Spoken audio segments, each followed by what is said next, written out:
देखती आंखों सुनते कानों को चौधरी खलील का अस्सलाम। जा रहे हैं कितने सफर, दूर सफर, लंबा सफर है, तो समझ लो कि साढ़े तो काफ़ी 130 किलोमीटर पैंदा है जो सफर। असं रावलपिंडी जा रहे हैं, उत्थे वलीमे ते इस्लामाबाद जनाब। उत्थे अज वलीमा तो बड़ा टफ का वलीमा है। मेरे नाल काफ़ी कुछ यंग लड़के को बाबे ने 2-3 कैरी डब्बा मैं ड्राइविंग कर रहा। वलीमा बड़ा टफ ना दसने पे, इस वजह तू मेरे नाल मजर है। मजर है, क्या हाल है? हाँ, मजर भी बिल्कुल जी जी फुल तैयारी करना है जी।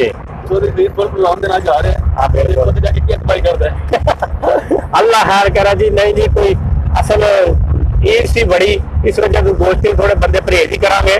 बाकी ये है कि बड़ा बड़ा टफ वलीमा है। सुभावे कोल पहुंचे और मेरे नाल पार्टी टी पार्टी सारे पीछे जेडे बैठे ने। हलो आए करो, जेडे इशारा करो सामने माहौल उत्थे जाके देखांगे। हुण ते तुसां मेरे नाल रहना।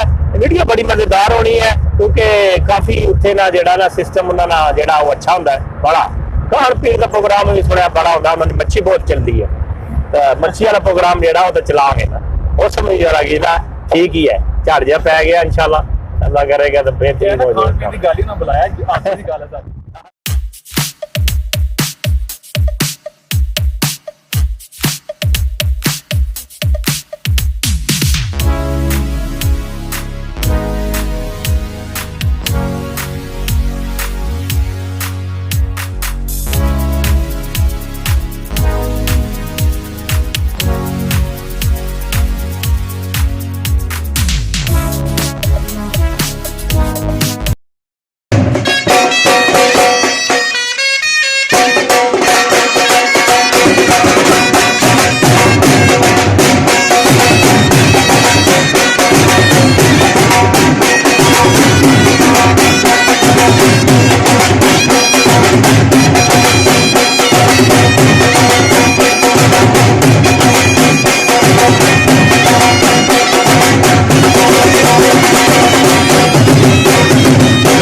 इधर छोटे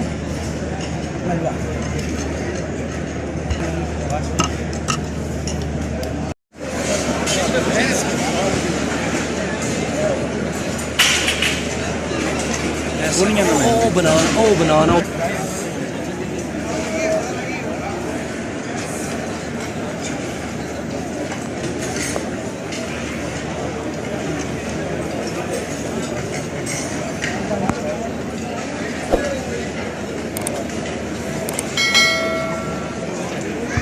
चलो आजा मरा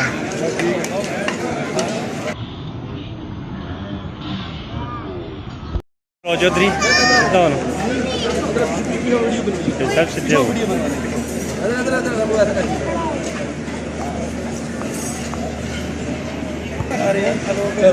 सही है ठीक हो गया काम पकड़े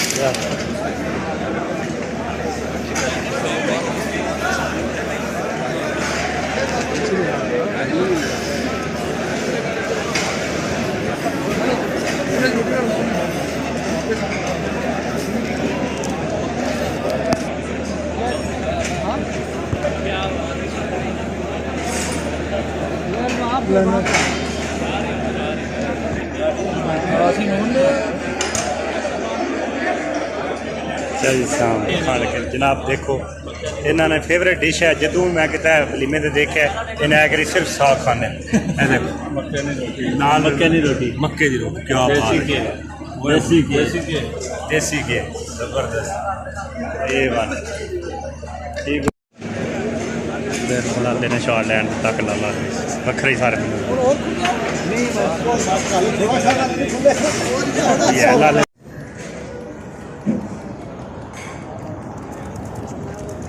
बहुत कुछ सेट आ रहा है काम के साथ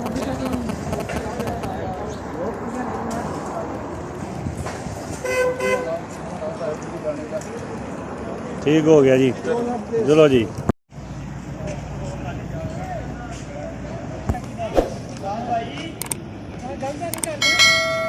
ये वाम सारी जी वलीमा खान गई सी वलीमे का गोश्त पर बहुत ज़्यादा सी जड़ा कुछ ना बकरा भी और मच्छी हर चीज़ सी खा के तो हूँ इन्होंने ना थत्ते होए न इस वजह तो शेरबाज होटल आए इत्थे आके हूँ जरा कि चाय पीन लगे